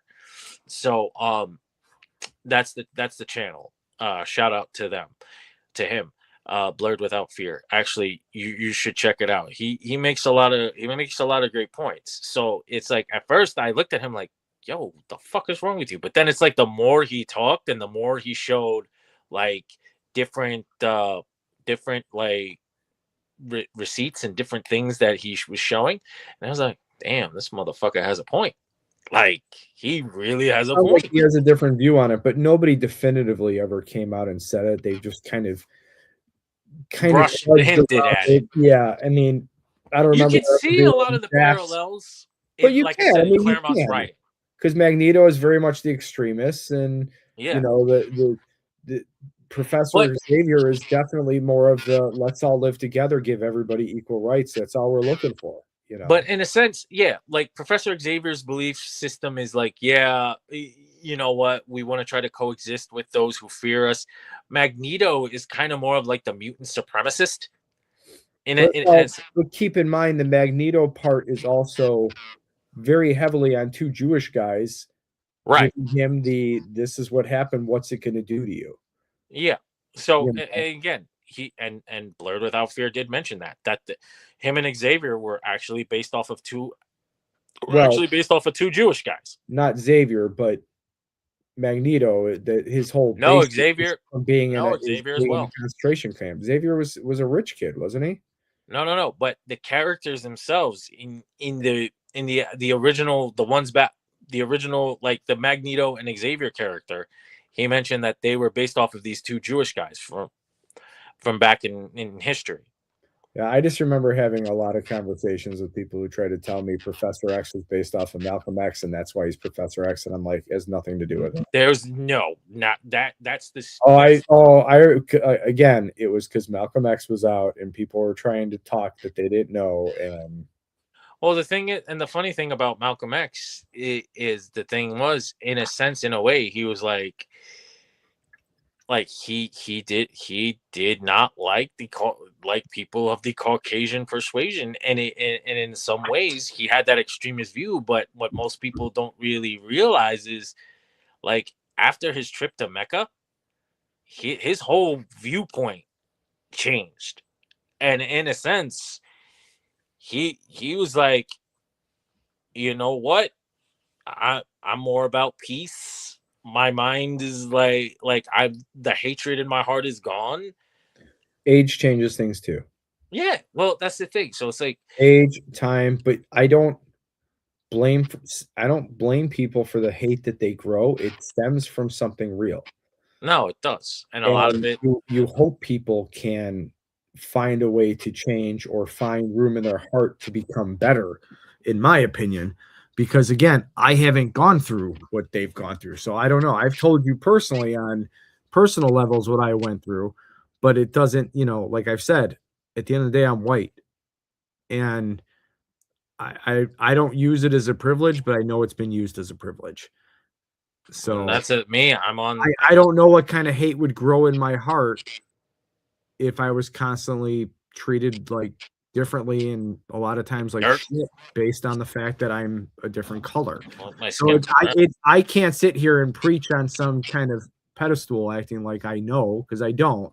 I only know my experiences with my Well, own issues. and that's the thing. I had to deal with that a lot I know as you a did. kid, and even with my own family, who especially on my mother's side, like, to them, it's like, oh, he's a darky. Fuck him. We're gonna treat him like dirt. And it's like, to this day, none of them, like most of my mother's side of the family, they don't talk to me except for a select few people. And even I've had debates on them with certain things. And it's fucked up. And it's like, even when I was younger and I would walk into freaking Suncoast, it's like I would get followed. They would think I was gonna steal something. It wasn't until one day when I spent $300 on fucking anime DVDs, all of a sudden the next time I come in, oh, Mr. Ahmed, hello, we have some great anime selections for you. I'm looking at him like, oh, fuck you. It's like, I mean, it's a sad truth, and I'm sorry you've had to go through that. I am. I mean, it's just, only time I was ever followed around anywhere was when I was young and like near a liquor section, or was young and around stuff that was stealable. And that was because I was young. But besides that, I never walked into a store. You get that, can I help you? Because I was like a young man. oh, and you want to know what's the You worst? know? You know what's the worst one? I was walking one day with my eldest when she was young. Some random old white bitch walks up and goes, "Hi, honey, is this your father?" I look dead at her. I'm like, "Bitch, I am her father. The fuck is wrong with you?" I'm like, soon as I got loud with her, she stepped back and was like, oh my god, Does she look that different from you? Kira. I Oh, mean, yeah, wait. Did you say your wife or your daughter? my eldest Your daughter. eldest, your daughter. Yeah. Yeah, she looks more like her mother. Didn't know. I've never seen pictures of them. What? Not the last time I saw. Well, no, I take that. It's not that I haven't ever seen pictures of them. I haven't seen pictures of them in probably 9 years. Yeah, I haven't posted Because it. you haven't posted much of anything like that. Because I don't go on Facebook and shit, and I don't sit there. No, I If haven't I'm looking at posted. your profile, I'm looking at toys. So I mean, No, I haven't posted pictures of them in a very long because time. again, that was back when around the time we first met and we're Right. getting to know, all the people from the groups and stuff like that. Well, okay, so if you, So again, I know that because that's when around the time Ben was born. That's when I started to get right. close to you. So here's the thing. So Kira's like lily white. You would never think she's like half Egyptian. You would never think. You would never think she's like. You look at her. You would never think she's half black. You would never think she's Arab. You would never think she's half North African. You would. All you would see is just lily white, like Wait, my how mother. is she half of three different things? So again, I'm originally born from Egypt. I'm North African. I'm curious. This isn't me being a dick. No, listen. I'm North African. I'm from Egypt, right? So it kind of puts me into a bunch of different categories. So and this is the funny thing about Egyptians, and you'll think this is hilarious. And again, sorry, we're going off on a tangent. You ask Oh, you're most explaining Egyptians, something. you ask most Egyptians if they think they're black, they'll look at you and be like, "The fuck is wrong with you?" Well, like I mean, there's many other cultures that say the same thing. So it's like they're pretty much what they would call black deniers. And my like that one of my cousins on my mother's side, I literally had a debate about with him because when the History Channel was showing that documentary thingy about Cleopatra, a lot of Egyptians were in uproar, like, "Oh, she's not black." I'm like, "The fuck are you talking about?" I'm like, "Oh, she was," but again, you like I even mean, my obviously, mother. I don't know on the level that you know you live it, but Well, I live it, but the funny thing is, I'm aware of what you're talking about. well, and the funny thing is, Gods of Egypt, when that came out, and they're like, "Oh, the film was whitewashed." I'm like, in a sense, yes and no, because there are Egyptians who are very, very like you could tell they look more white than they do black. But again, you see a lot of them. They have like people on my father's side of the family. Like my father was dark, like like me. I'm pretty much like the darkest out of my family. So it's like so again, Yeah, I don't. even I when mean, I don't look at you and see any of that, and it's not like, well, oh, I can't tell you're black. You know, if somebody, I've never looked at you and never thought of that. well, that's the I thing. mean, So it's like when I was younger, I was very racially confused because you had people telling me, "Oh, you Egyptian? You a white boy?" I'm like, "No," but then my mother's like, "No, you white." But now, in kind of like the past 10, 15 years, people are starting to kind of accept the idea that, oh yeah, Egyptians are black. Egyptians are black. I'm like, yes, we. It's like if you go to Upper Egypt, there are people darker than me up there. So it's like, and even when we were even when I was younger and I was always at my grandmother's house, the super and his kids who used to like go get stuff delivered, they they had darker complexions than me, and I'm like, so it's like, and again, it took me a long time because again, a lot of the folks who I used to deal with, especially my own relatives and other Egyptians, they'll sit there and be like, "Nah, we white, yo," and I'm like, I don't think so. It's like again, even somewhat like, I mean, I don't honestly, I don't even know how to react to that. It's well, just the thing is, there's no way to react to it. that's what The I'm problem saying. I is, mean, it's it's either like to me, you are what you are. I mean, we it's like all either you come say from it. something that wasn't our choice in the first place, and Well, that's the thing. It's like it used to bother me a lot because the thing was, it's like I didn't know what I identified as. I didn't know if I had an identity.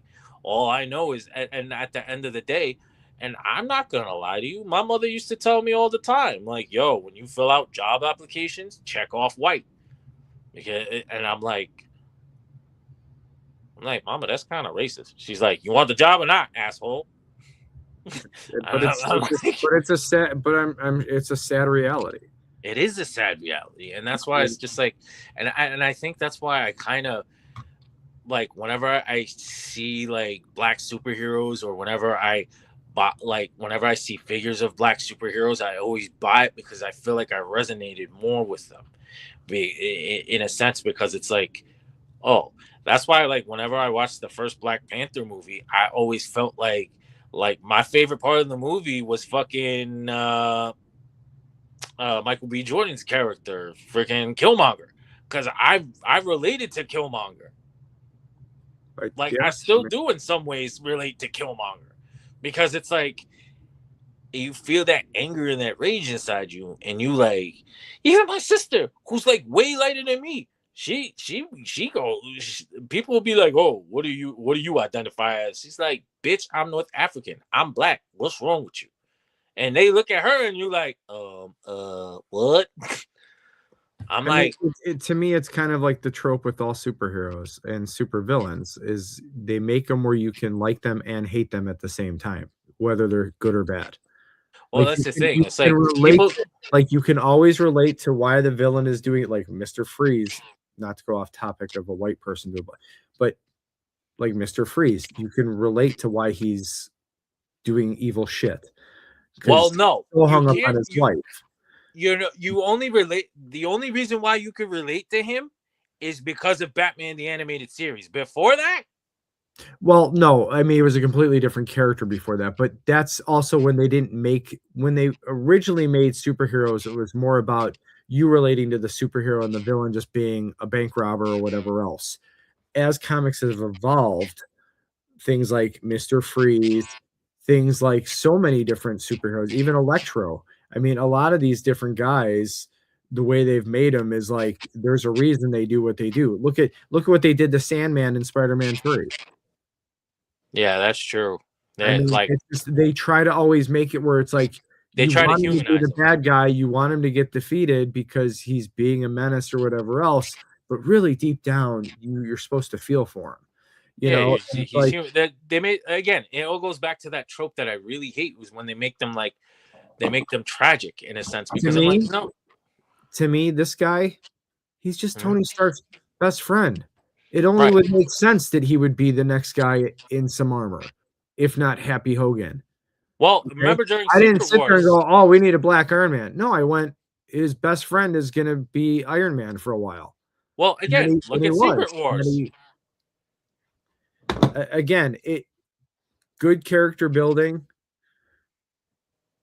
I mean, I don't Well, again, Rhodey was in the Iron Man suit the entirety of Secret Wars. Yep.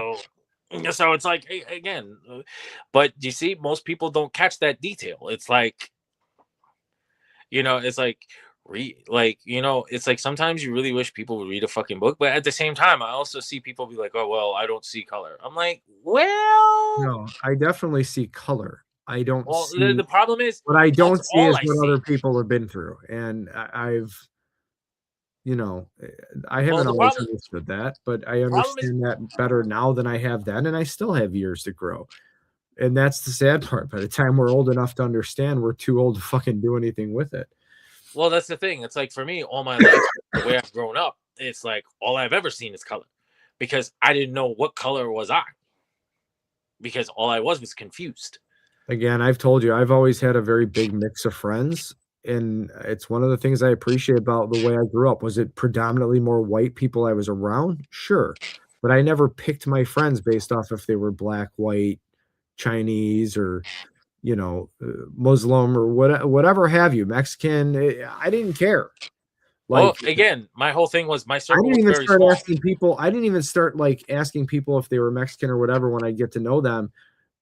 I mean, even as a kid, I'd just be like, "You speak Spanish? Which country you're from?" Like, it never, like, it's become so like, "Oh, you speak Spanish? You're from Mexico" to so many people. You know Well, what I the mean? Like, thing is, people assume, and that's the thing. It's like for me, I didn't have many friends when I was a kid. Even when I got even as I got older, I kind of was always to myself. So it's just again for me, like it wasn't until my like senior year of high school where I started to kind of like socialize more. And the thing is, I kind of just gravitated towards other nerds, like they were into comics, they were into anime, they were into everything. But the thing was, the people that I liked that had this that liked the same things I liked, it was like it was all different. Again, at the end of the day, it's like when you're a nerd and you're with other like-minded nerds, that's where you could sit there and be like, well, it's a melting pot, because it's like again, I mean, you we guys also just grew up in big cities and stuff like that. So, I mean, I think that so, kind of changes how you grow up and what you see around you and whatnot. But again, it's but the thing was, it's like the older I got, it's like the more I started to branch out, the more people I kind of like. But again, another thing about me was I always tried keeping my circle small, because at the end of the day, it's like I'm not going to find very many people who are like-minded like me. It wasn't until this nerd shit started getting like more popular, thanks to stuff like Big Bang Theory, and now it's cool to be a nerd. And I'm just looking at the shit. And mind you, I fucking hate the Big Bang Theory. I don't think it was as much the Big Bang Theory as it was just the popularity of comic book movies. I mean, thing was, for years, I mean, to have Daredevil, remember, people love Daredevil, the movie with Ben Affleck, until like Avengers came out. Well, that's the thing. Remember, Big Bang Theory did precede all the Marvel movies. So again, did it really? Yes. Because I mean, I didn't start watching it till like around Avengers, like Age of Ultron came out. So yeah, because if I remember correctly, actually, it might have. I have no idea. It just, for me, I just remember the Marvel movies getting big, and all of a sudden, everybody, I remember people trying to tell me like things about Blade, and I was like, that's a Marvel comic, right? Oh no, he's totally new. He's a movie character. I'm like, no, dude. No. It says Marvel Comics in the beginning of the fucking movie. Like, well, again, most people don't realize that Blade has been around since the 70s. Tomb of Dracula. Exactly. And Tomb it wasn't Dracula even number 10, baby. And that version of Blade is completely different from Wesley Snipes' Blade. Absolutely. It wasn't. Wesley Snipes' Blade is more of a prototype from the Spider-Man animated movie. Yep. It's just they kind of like toned down on the mommy issues with him. Yeah, no, 100%, 100%. But again, that's the Blade that I fell in love with. I didn't love him in Tomb of Dracula. I liked him in the few Spider-Man comics I had read, but here's the thing: I vaguely remember Blade from the Night Stalkers comics in the 90s. That was another big one. Night Stalkers. So, that was another big one that I fell in love with him for. I didn't start again, but then Blade started becoming more prominent in the Spider-Man comics, and I'm like, he's a badass character. But then it wasn't until Wesley Snipes played that character where I'm like, yo, this is the shit. And the later Blade comics in the late 90s, early 2000s that were based off of the Wesley Snipes character was like, I'm like, yo, these comics are off the fucking hook. It totally changed everything, for sure. I mean, people don't realize Blade doing as well as it did was what really sparked them to say, let's make Iron Man. Well, not really just that, but it was really Blade led to X-Men, X-Men led to Iron Man. It was why they said, let's go with another dependent. But yeah, I mean, that's why, Favreau went to him and said, why don't we do this with someone big like Iron Man? Because they didn't have Spider-Man or X-Men to use. Right. And they thought Spider-Man or Captain America would be the best next thing. I mean, they saw that a comic book movie could draw. Iron Man was a B-lister at best, if I remember correctly. He's always been an A-lister because he's been around so long and because he's had his own single title for so long. But interest was in the toilets, and Marvel like literally told Favreau, like, you're nuts, like, but if we're gonna do this, we're gonna do this. And that's how they came up with the phases and all that other shit. And yeah, here we are. Yeah. And Robert Downey Jr. as Iron Man it's like Wesley Snipes. You have Hugh Jackman as Wolverine, Ryan Reynolds as Deadpool, what's his Robert Downey Jr. as Tony Stark, Wesley Snipes as Blade. I mean, even Hemsworth is Thor. I mean, great all-around picks. I'll still never get over the fact that Black Widow has no accent, but I'm not a huge Scarlett Johansson fan, but she's fine.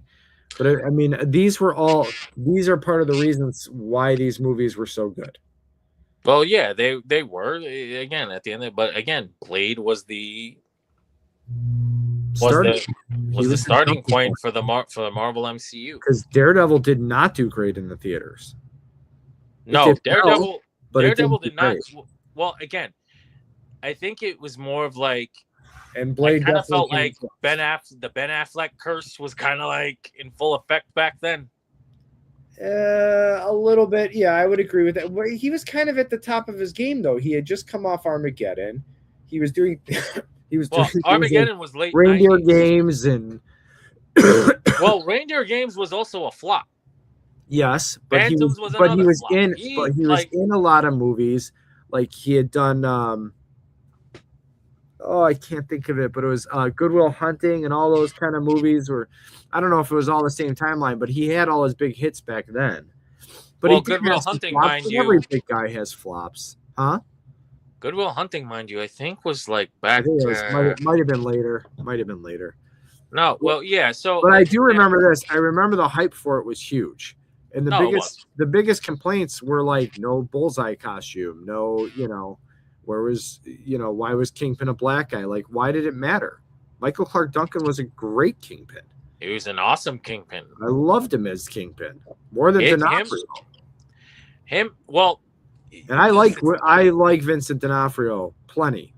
I like his Kingpin he kind of drives me nuts. But again, like I kind of felt like Michael Clark Duncan got the spirit of the comic book character. Mm-hmm. It's kind of like, and I kind of feel like D'Onofrio was kind of more of like the later Kingpin. Very much so. Comics, where he was kind of like this fucking sociopathic psycho, whereas like Michael Clark Duncan's Kingpin was more of like an unhinged psycho. It's funny. I always looked at Michael Clark Duncan like, okay, he's watched a lot of Spider-Man the animated series. Because he was very calm and, just businesslike when he needed to be, but he was such a big guy and such a presence that like when he had to turn it on, he could turn it on. Yeah. And it was very convincing.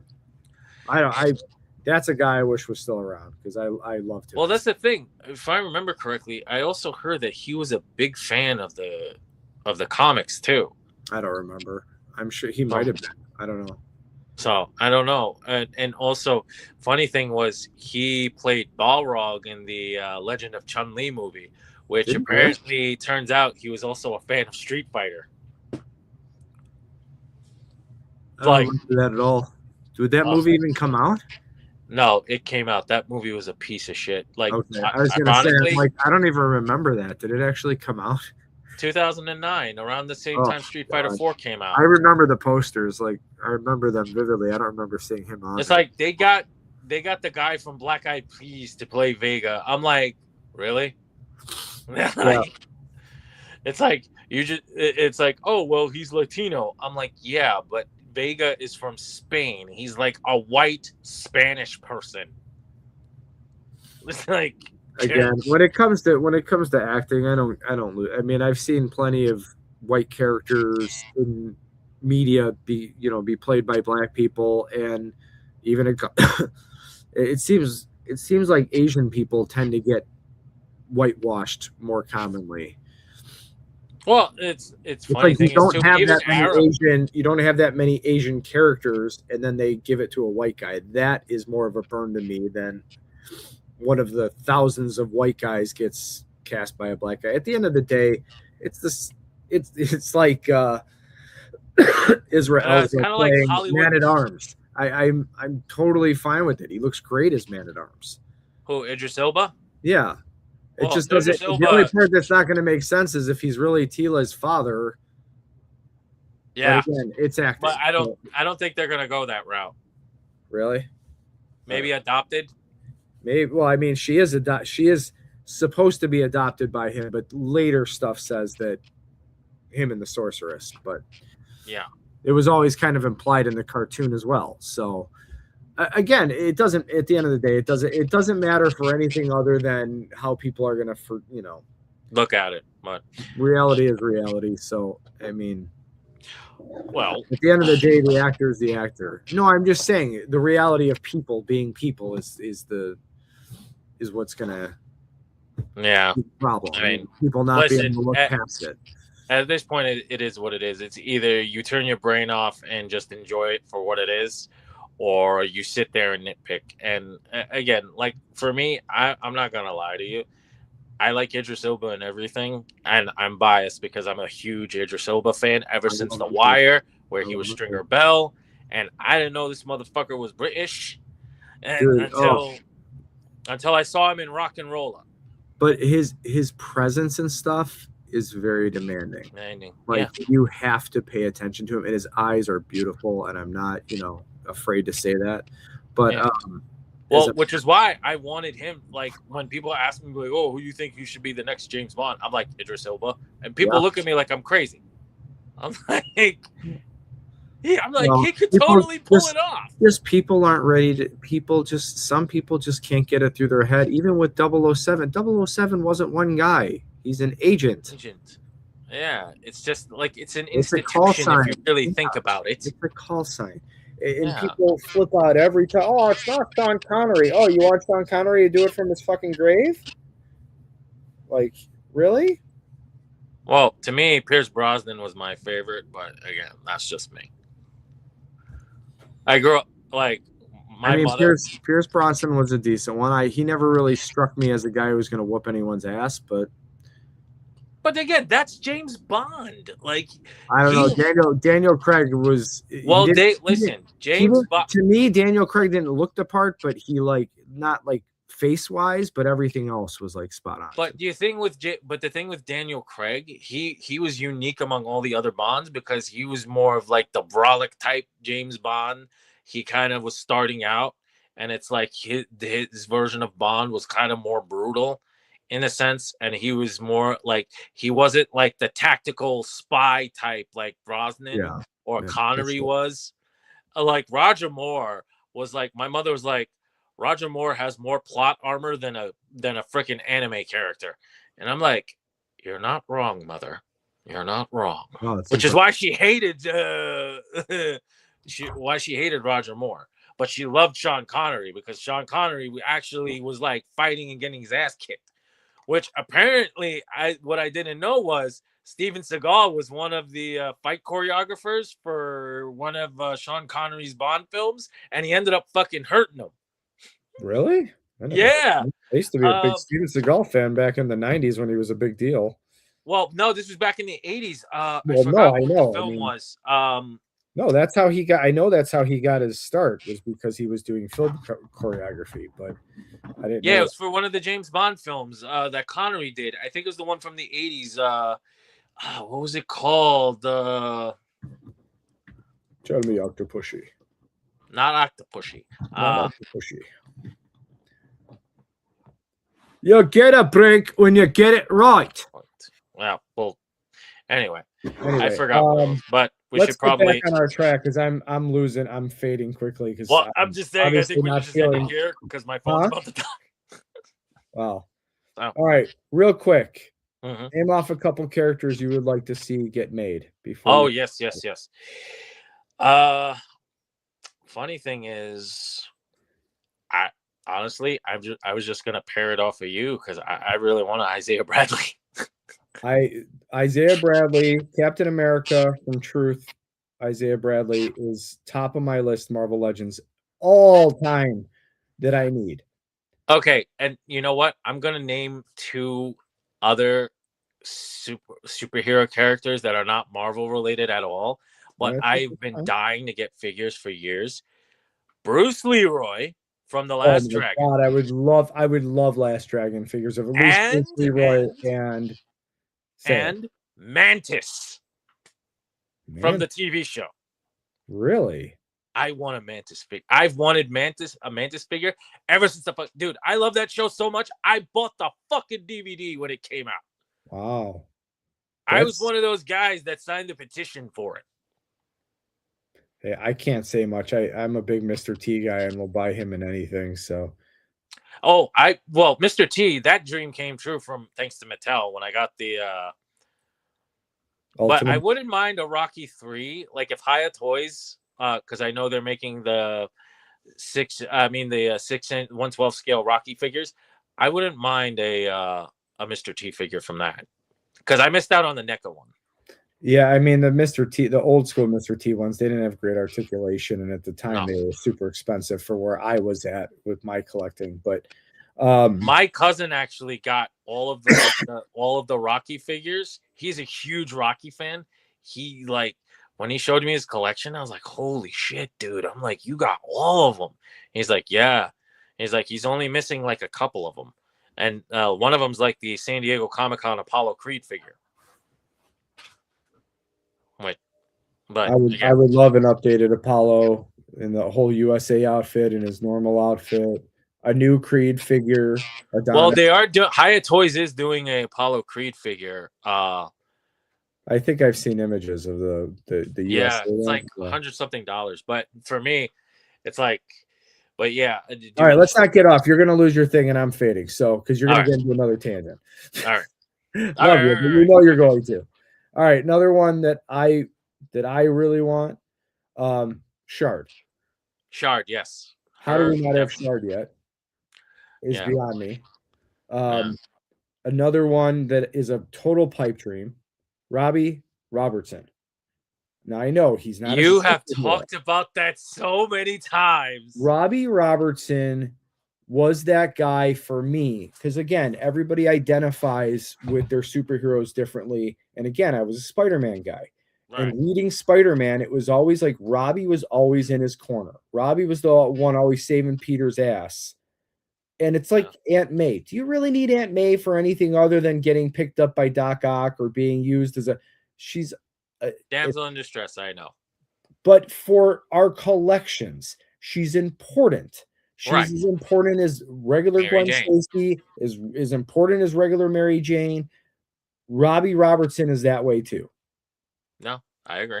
I mean, it just is. It is. To me, it is. It's just I would love a Robbie Robertson, especially if for any reason for the animated line. At least give me that. I was really hoping with the VHS collection that we would see that. Another one. You know what? You never know. Another one that is, listen, I always say it would be a miracle to get it for a lot of characters, and then they come out. This is one of them. I know Robbie Robertson's. I mean, the fact they haven't made Truth is beyond me. I'm sure we'll get Shard down the road. Some point they're going to make Shard. But Battlestar. Do you know who Battlestar is? Vaguely. So they made him in Falcon and the Winter Soldier because he's U.S. agent's basically right-hand man. He's the guy. Oh, that guy. Okay, the one that gets killed. So he is U.S. agent's version of Bucky, and technically is called Bucky at one point. But yes, Battlestar back in the day was, like U.S. agent sidekick. So he's another one. And then, I mean, I can go on and on and on and on. But we're going to have to cut this short because I'm at like 3%. And like Diamondback, like there's a lot. But anyway, we definitely went off into some tangents, but it's hard not to in this kind of a subject. But I have to say I'm grateful for where we're at rather than where we've been. I like to see that they're willing to go more further. Listen, there was a time when female figures and black figures were just not commonly made. Nope. And they were like, oh well, people won't buy them. I'm glad that they're taking a different stance because people are buying a lot of Lando sit doesn't mean that it's because he's a black character. Nope. I mean, it just is what it is. Listen, Star Wars is a whole other different beast. There's so many other characters that shelf warm other than Lando. So anybody that says that is full of fucking shit. And again, a lot of it's the character and the character design. Roadblock, when he first came out for G.I. Joe Classified, he's one of the easiest ones to find. But the Roadblock Cobra Island one was very hard to find until he became overproduced after he was so hard to find. Exactly. And then on top of that, show me a Roadblock figure that's sat on the shelf since. Nope. Maybe the Tiger Force one for a little bit, but that was because he came with Tripwire and he wasn't even a shelf one, wasn't he? But anyway. Right. Again, I'm just happy to see representation and that people are getting a chance to own great Black characters. Yes. And honestly, we need more Filipino. We need more Asian. We need more. The world is a diverse place. Shit, we need more Arabs. I was gonna say more Egyptian, more. I'm just spewing out. I mean everybody. It just needs it. I get it. Just needs it. Anyway, my friend, as always, it's been fun. Been a pleasure. Hope to talk to you before next week. I'm sure we will. But yep, I already have ideas on our next show. Well, you'll let me know because we might have a possible big internet guest with us next week. We're still waiting, crossing our fingers. I know I am. He is toy tuber royalty in my eyes. So hopefully stay tuned for more information on that if you actually watch to the end of the show. But until next time, folks, I am Brian from Make My Marvel Legends. My co-host Kadry at Cocaine718 for This Week in Geek on the Make Mine Marvel Legends network or something. I don't know. But until next time, Make Mine Marvel Legends. As well. Happy hunting, everybody. All right. Later, buddy. Good night. Good night, y'all. Bye. Oh, my feet.